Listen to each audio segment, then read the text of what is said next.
And welcome to another episode of Chords and Conversations with Chris Hludzik and Bryan Brophy. And on today's episode, we are going to be discussing journalism in music. So, Bryan and I have both had some different experiences with journalism and music, and some similar experiences. And we're also going to talk a little bit about just how music journalism in general has either shaped our views of music, or, how music is perceived by the general public. So I'm going to go first. I guess I could start with my first exposure to music journalism, which would have probably been in the Rolling Stone magazine. I was a young kid. My dad had a subscription to Rolling Stone, and he also had a subscription to Goldmine magazine as well. It was always interesting to read the reviews, especially about bands and musicians I wasn't familiar with. But one thing I found is that different journalists operated in different ways. Some were very honest, some were blunt, quite frankly, and then others seemed to be kind of working in service of either the record company or the musician or whatever. Absolutely. And sometimes it's hard to tell the difference, especially when you're younger, but as you get older, you can kind of read between the lines and kind of tell what's kind of a more honest review and what's kind of more somebody being paid to shill an album, I guess. In the 70s and 80s, there were, a lot of classic music journalists, guys like Cameron Crowe, Robert Christgau, Lester Bangs, Kurt Loder, and then of course Kurt Loder later went to MTV. He's more known for that. So, it was a very different time back then because it was just pretty much in print. It was in magazines, it was in newspapers. Nowadays with the internet, it's a lot more wide open and pretty much anyone can be a music journalist. And that's both a good and bad thing. It's a good thing because there's some music that maybe falls outside of the mainstream and that isn't on a major label or isn't by a mainstream musician or band that would otherwise go unnoticed by the mainstream music media that now can get some attention by these smaller blogs and websites, Facebook pages, etc. But it's also a bad thing because there's so many of them. And one thing I find that hasn't changed is the favoritism is still there towards some bands and musicians, towards some scenes and not others. I think that as a journalist, your job should be to present everything, whether you like it or not. I took journalism in high school. The one thing that we were taught was that if you like something or hate something, that shouldn't color what you're reporting on. Your job is to just report it and put it out there as is. And I feel like in music journalism, that's the only type of journalism where you can kind of get away with not doing that. At least that's kind of been my experience from things that I've seen in the local scene here in northeastern Pennsylvania. But there are still a lot of really good, honest music journalists out there. I've always been a fan of reviews of albums or reviews of shows that the reviewer doesn't tell you if they like it or if they don't like it. They just kind of present it like, okay, here's this band. Here's what they do. Here's their type of music. Here's where you can find it. And I always felt that gave both the band or musician a better chance, and it also gave the music buying public a better chance because then they can make up their own mind. Whereas if you read a review and it's sort of one-sided and the reviewer's like, oh my God, this is like the best album ever. There's the best song ever, the best band ever, whatever. Or they say, oh, well, this is terrible. It's a waste of time. Don't waste your time. Don't waste your money. I feel like by kind of leaving it in the middle, it kind of leaves it a little more open. And I really think that's what good journalism does, is it leaves it up to the reader to decide. Being a journalist, you have a responsibility, especially if you're a music journalist reporting on a particular music scene. If you're only talking about maybe a few bands, a handful of bands in that scene, or a handful of clubs, you're really only representing part of that scene. And that's a disservice, I think, to not only all these other bands and clubs and stuff that aren't getting that exposure, but also to the public in general that goes out and sees shows or buys albums or streams albums or whatever. Because by their account, from what they're reading from your article or your blog or whatever, they only think that the only bands that exist in this area are those 5 bands. When in reality, there's so much more going on. And I know that it's hard to give everyone time, and I get that, but I've also seen that there's some reviewers that they won't do full reviews, but they'll do like little blurbs about a band or a musician.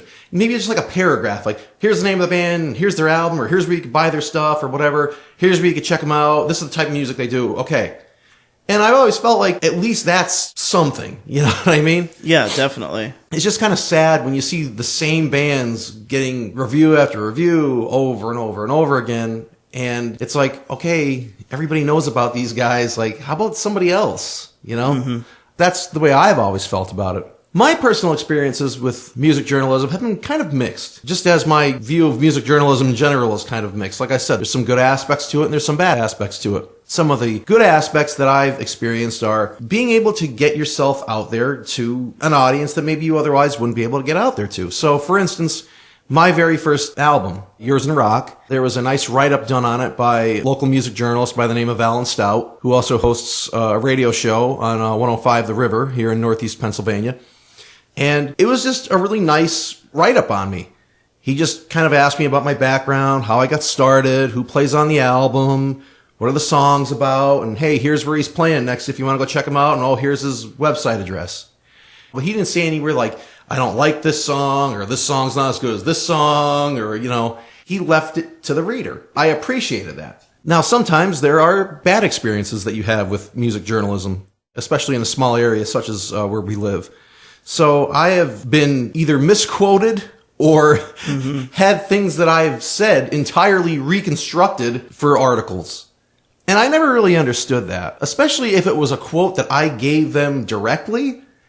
For them to change it up and like kind of manipulate it and make it something that I didn't say, I didn't really get.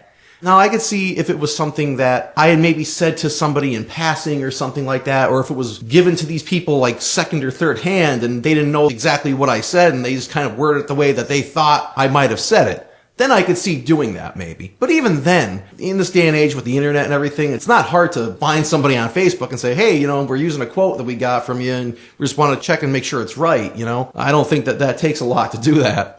I was doing a show, and I talked about this in a previous episode where we talked about first gigs and worst gigs, and I was discussing when I played the Christy Mathewson days. I was interviewed by a local newspaper about Christy Mathewson days, and the guy that interviewed me was just very, like, arrogant and very rude to me on the phone, but it wasn't like that straightforward arrogance or rudeness. It was like almost casual to him. So I guess this guy was just used to talking like this to people. Like, the way that he talked to me, I felt like he thought that I was like some kind of a big deal because I was playing this festival, which I never said that, and I never implied that even. But I remember he was asking me all these questions, and I'm trying to answer the questions, and he's going, okay, so yeah, so in other words, what you're saying is this, and also you're saying that, and oh, so what you mean is this, and I'm like, well, no, what I mean is what I said. And he's just like, yeah, okay. And then he just hangs up after he asked the last question. I'm like, okay. I looked at the article when it came out a day later, and it's like, I didn't say any of this. I said none of this. Out of all those sentences, if you maybe took a word from each sentence and put it together, it would have made maybe one true sentence of stuff that I said. Goodness. Another experience I had like that was with another local journalist. There was a award being given to a good friend of mine, and I had written this really nice letter to the nominations committee for this award about why my friend should get this award. Lo and behold, he got accepted to get this award. It was a Lifetime Achievement Award. And instead of contacting me directly for like quotes, and I could have given them a really, really better quote, they just took stuff from my email. And now, there's nothing wrong with that inherently because, you know, everything I said in the emails was stuff that I actually said for once. And I meant it, but it was worded more to be addressed to that committee, not being addressed to people who would read that article. So it didn't read as well as it would have if they had just asked me, like, hey, can we get some quotes from you about your friend and about, you know, why he's getting this award? And I could have given them better quotes and it wouldn't have sounded so robotic, I guess. Not that it sounded robotic in the letter, but you know what I mean. Like, sometimes you'll write a letter or recommendation for something, as I'm sure you have as a teacher. You've written letters of recommendation for students. Yeah, I do it all the time. You know, you're writing a letter to a specific person or committee, and it sounds a certain way. But if you were to read that off to just the lay person in the street, they'd be like, oh, this is a weird way to word that, or oh, they could have worded that better. And that's what I wish they would have done, is I wish they would have just said, you know, hey, can you elaborate on these quotes or whatever, and which I would have gladly done. So those are my good and bad experiences with music journalism. And the only other thing I could really say about music journalism as a whole is, you know, there's a lot of people that hate music journalism. There's a lot of people that hate, you know, journalism, period. They don't like any kind of journalism. I feel that journalists do have a place in the world. They provide information. They provide a view on something that maybe you wouldn't even have otherwise known about. And so for that reason, I feel that they are a necessity in the music scene. But I also wish that if you're purporting to be a journalist who covers all this different type of music from a certain scene, and you're not covering more bands than what you are, and there are more bands out there, then I feel you're doing a disservice to not just those bands, and not just killing the credibility of your writing, but you're also doing a disservice to the scene itself. And I just feel like in this day and age with the internet and how easy it is to kind of collect information, I don't think it would really take much to be able to cover more of a music scene, especially when you consider that you look at a lot of these journalists and a lot of these bloggers. The majority of their articles they write are basically just copy and pasted from bands' press releases or Facebook pages and stuff like that. So they're really not even doing the work. They're taking it from somewhere else, maybe putting in just some filler words to connect everything together. And I just think that's really lazy. And again, it's a disservice to the scene. But that's my thoughts on music journalism. So Bryan, tell us yours. I think going back to what you said about covering the 5 same bands, which is really cool if there's only 5 bands in a certain scene. If there are more bands and you cover those bands also, you're actually growing your own audience as well, because more people are going to be flooding to your publication, because now you are covering this person's band and that person's band and this group and that group, and it could be more of a cohesive thing. But going back to what you said on the national scene, I was never a person who religiously subscribed to one of those music publications. Now, if there was a band that was on the cover that I really liked or whatever, I would totally be like, Dad, let's go to whatever the place was that was selling the magazines at the time. Walden Books. Okay, all right, Walden Books. I couldn't even remember the name of it. For those above 50 in the audience. Yeah, right. So if it was a band that I really liked on the cover, I would totally buy that publication. Now me, I mostly in high school when I was reading publications, it would be more like I used to get Downbeat. Modern Drummer was one that I actually was subscribed to. I really enjoyed Modern Drummer. I felt like they did a really good job at covering drummers from different walks of life, all different types of genres of music and things like that, which I always thought magazines like Modern Drummer and stuff like that were a lot better suited for getting more variety of different types of artists and things. And plus those magazines were more aimed towards musicians. Yes. Stuff like Modern Drummer, guitar player, bass player. Yeah. They were more geared towards musicians who kind of already knew what was going on anyway. Right, exactly. Yeah. But, Rolling Stone and, publications like that, I would say I agree wholeheartedly with everything that you said. And even now, when you go to different websites to see like what are the top songs and everything, oh, yeah, of course. It's all the songs that are on the radio and who's choosing these songs. And they'll say, oh, this is what the people want. And like, nobody ever asked me. Did anyone ever ask you? So where are they getting this? Yeah. Is this what the record companies are paying money for? Let's talk about your personal experiences with music journalism, because you, just as I, have been reviewed, interviewed, etc. Tell us about some of those experiences. So, for me, I have always had very polite individuals review or interview me. I do have to say that. Even though sometimes some of the results I didn't really like as much as others, but they've always been very polite, very respectful, and really supportive when they would sit down and talk to me. For instance, we had somebody come and review maybe Someday's first album, and the guy actually came to our guitar player's house where we would practice. The guy hung out with us and took pictures, and he hung out with us for an entire afternoon. And I still have that article up in my classroom, actually. You can tell your kids, just in case you were wondering, Mr. Brophy's a rock star. Yeah, right, exactly. And the write-up was really good, and it was very, here's the stuff, and that's what it is, and if you like it kind of thing. It wasn't, this was better than that, or whatever. He basically just described what the album was and what it sounded like, and it was a really good review.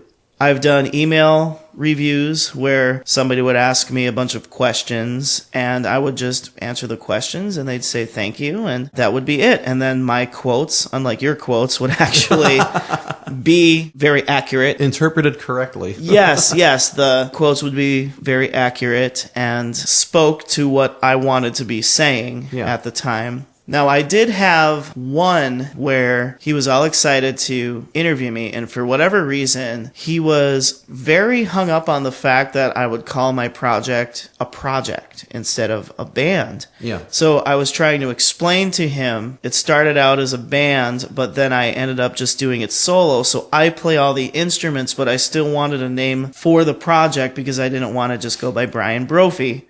For whatever reason, I wanted to have an actual name for it. Kind of like Dashboard Confessional really is only one guy, and that was kind of what I was going for. And I had to explain it to him several ways, but he seemed to just not accept my answer for why I would call it An Autumn Sunrise and why it's not a band, I would call it a project. Well, why don't you just call it a band? I'm like, well, because it's just me. So I was releasing that acoustic Songs from a Lonely Night album, and the person who was interviewing me was asking me questions and everything, and it was going really well. We were getting along, we were jiving, and I just mentioned that I was a music teacher. So then, all of a sudden, he, switched all the questions to, oh, so you're a music teacher, and all this kind of stuff, and can I come up to the school and take a picture of you with your students? And I'm just like, I just want to talk about my album. I don't want to talk about my day job. This isn't about that. Yeah. Right.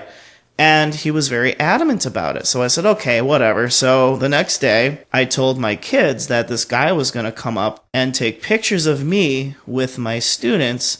And would you guys like to stay for a photo shoot after school? And half of them are like, what? Why would I want to stay? And I'm like, I don't know why you'd want to stay, but can you please just stay for this? And they're like, but why do we have to do that? And I was like, well, this is what he wanted to do. He probably just wanted to be like, oh, this is a local teacher who has an album coming out. That's cool. Here's a picture of him with his students, right? Yeah. And more than half of them didn't stay. So it was like me and a couple kids. And they were kind of awkward about it, this is kind of strange. And I felt kind of strange about it. When the article came out, it was like nothing that I wanted it to be. It was all about how I am like Northeast Pennsylvania's Jack Black, and I'm like this rock star music teacher and all this stuff, and barely mentioned anything about the album whatsoever. And I was actually so embarrassed by it that I didn't share it on my page or anything. I just was like, I want nothing to do with this because it sounds like I'm bragging about myself, how I'm like this rock star, when really all I wanted him to do was sit down and write an article about how I released an album. Wow. So there's that one. But then I had another one as well. That one went a lot better. He reviewed the album and everything, and it wasn't so much opinionated. It was more along the lines of, this is what it sounds like, this is what it is, and that's pretty much my experience with music journalists in general. Now, one thing I do have to say is we were kind of talking about how some of the music journalists around the area really only cover who they think are the best artists. And I will say that sometimes I would send things to these individuals and I would never hear anything back. Mm-hmm. But then I would see articles about the same four musicians and bands. And don't get me wrong, those musicians and bands I highly respect. Some of them I'm very good friends with. And yeah, absolutely. I would never be like, oh, another stupid article about him. That's not the point. Yeah. The point is that we need to branch out, unless it's a publication that's only talking about that person's genre of music. I would get that, and Autumn Sunrise was a pop punk, emo, screamo type of band, so why would somebody covering indie artists only want to, talk about the pop punk scene or whatever, which really, there hasn't been a huge pop punk scene here, so I think that possibly could have been where I went wrong with An Autumn Sunrise. It was kind of like the sore thumb in the area. It was like nobody else was doing that, and if they were kind of marketing it differently, or they were kind of more in the hardcore scene, and I never wanted to get into that strict hardcore scene. But if anything, you would think that because you were one of the only people doing it, that would make it more interesting. Like, wow, there's this guy that's still doing this music. Like, we should talk to him. Like, nobody else is doing this. Right. I understand that a lot of these publications and these bloggers, they're working on little to no budget, and they're usually doing it by themselves, or maybe they have like one or two people helping them. I get that there's only so much you can cover, but again, let's say I was a journalist and I was covering everything you were doing because you're my friend and I like your music. So obviously I'm going to cover you. Yeah, but that's totally fine. But if I find myself like, oh, I got to do another article, well, I'll see what Bryan's up to. If I find myself doing that more than a couple times a year, that's when I think you should ask yourself, well, what else is there out here? No disrespect to Bryan, but none taken. What else is there out here? Part of it, too, I think living in this modern age, we all have this tunnel vision, and the same people that are always there. Everybody's in their own bubble. Right. The people that are in your bubble are the ones that your radar is on the most just because they're there. You know, subconsciously speaking, it might not always be a favoritism issue, but I think it might be more of an issue where the same people are showing up where your events are or whatever, or the same people are writing to you and you already covered this person. Oh, that's neat. I did an article on them and, you know, let's see what they're doing now kind of thing. I just think it's kind of more those bands might be higher on that person's radar just because we live in this very ADD society, you know? That's a good way to put it. It's absolutely no disrespect to music journalists. I just feel like the wealth needs to be spread around a little bit. Definitely. Because even just a little bit of press can help a band so much.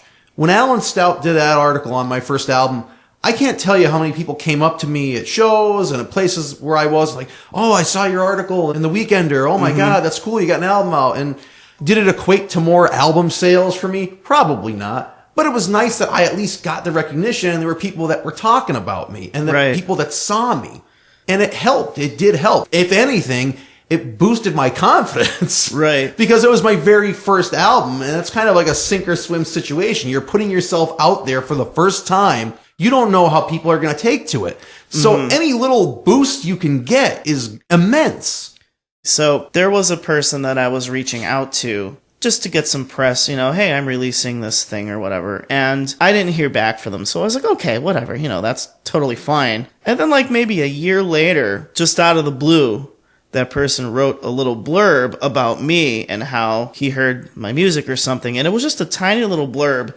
And that made me just as happy as I would have been if the person wrote an article. Like, I was just really happy to get that blurb. I was like, oh, well, that's cool. All right, I'll take that. Any little bit helps. And I really think journalists don't realize sometimes, especially local journalists, they don't realize the power that their words and their influence have on people. Especially music journalists and entertainment journalists. When they tell you, hey, this is the band you should be seeing, this is the play that you should go and check out, this is the movie that you should go get a ticket for, people take that pretty seriously. Especially if it's in a publication that's widely known and has a reputation throughout the area.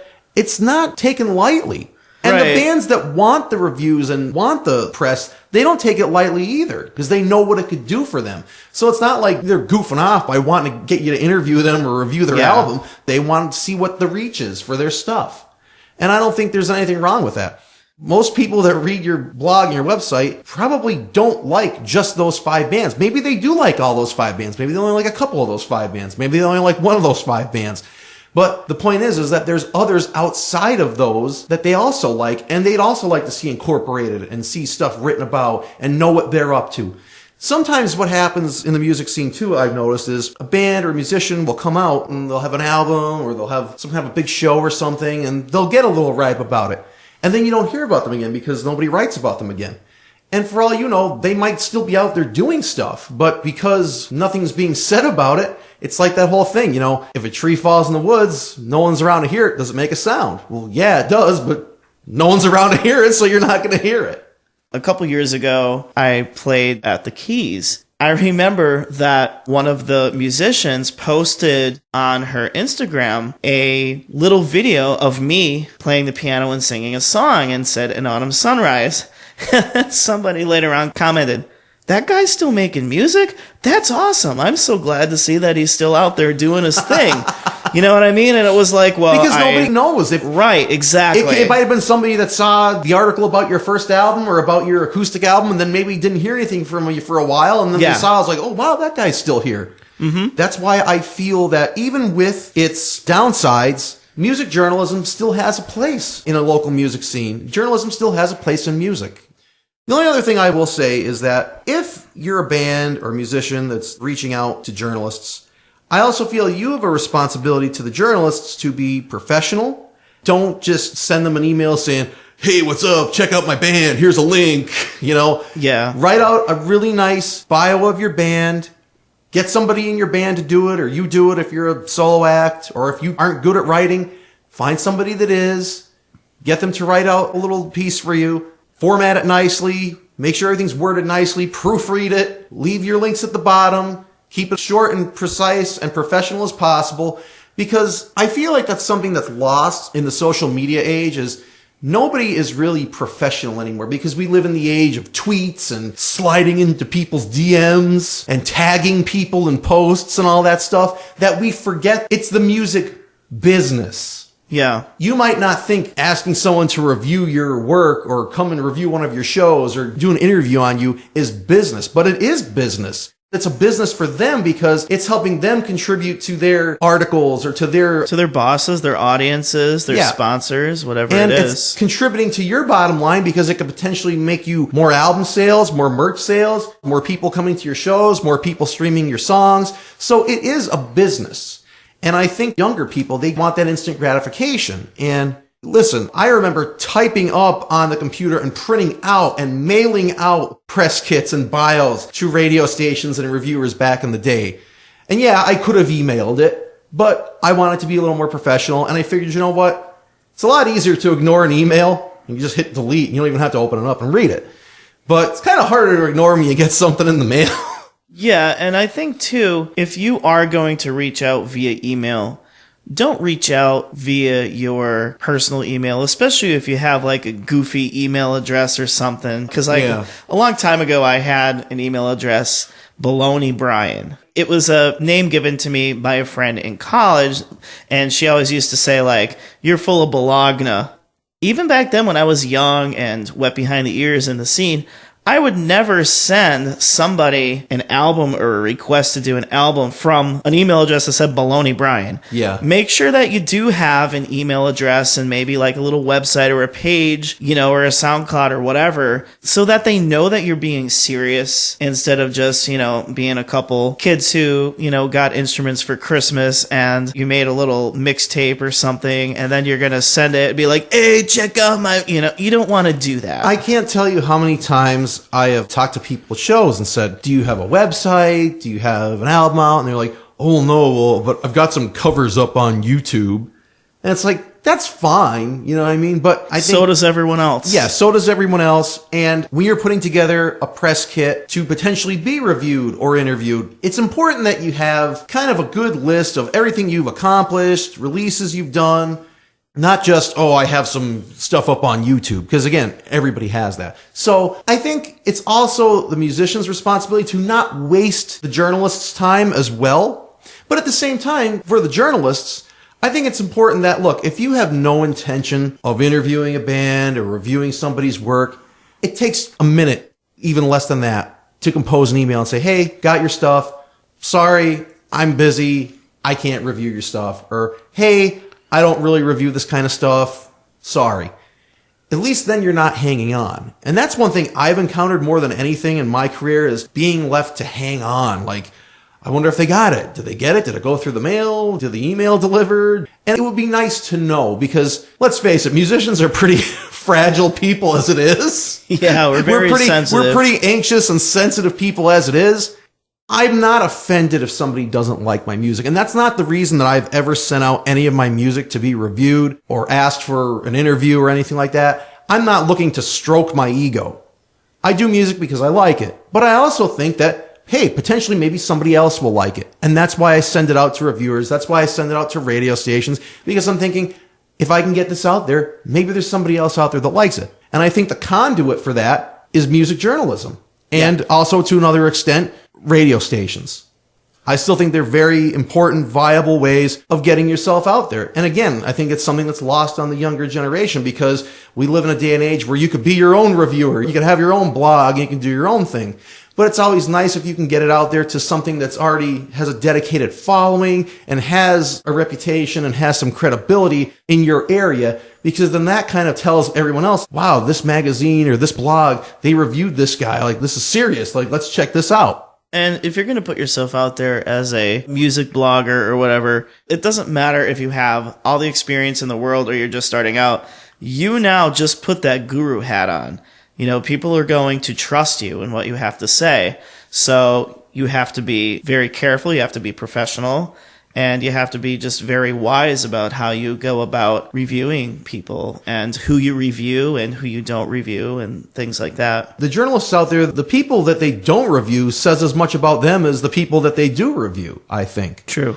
Especially music journalists, like they're supposed to be typically more open-minded about music and exposing people to different types of music and things like that. And again, when you're reviewing the same 5 bands, kind of putting yourself out there as, well, you're pretty closed-minded, you know? So, in this episode, we discussed the pros and cons of music journalism. And as I said, for all of its downsides, there's a lot of upsides too. It has its place, and I think it's still a very important and vital part of any music scene. Reviews and interviews have opened up people to bands and musicians and different types of music that they wouldn't have otherwise been aware of. This has been Chords and Conversations, and we thank you for listening. I'm Chris Hludzik. And I'm Bryan Brophy. And we'll talk to you again soon. The Chords and Conversations podcast was conceived and produced by Bryan Brophy and Chris Hludzik and engineered, edited, mixed, and mastered by Chris Hludzik. The Chords and Conversations podcast theme song is an instrumental version of The Powers That Be by The Latter Day from their 2006 album As We Speak, and was written by Chris Hludzik, produced and performed by Bryan Brophy and Chris Hludzik, and engineered, mixed, edited, and mastered by Chris Hludzik. All rights to this podcast and its content reserved by Bryan Brophy and Chris Hludzik.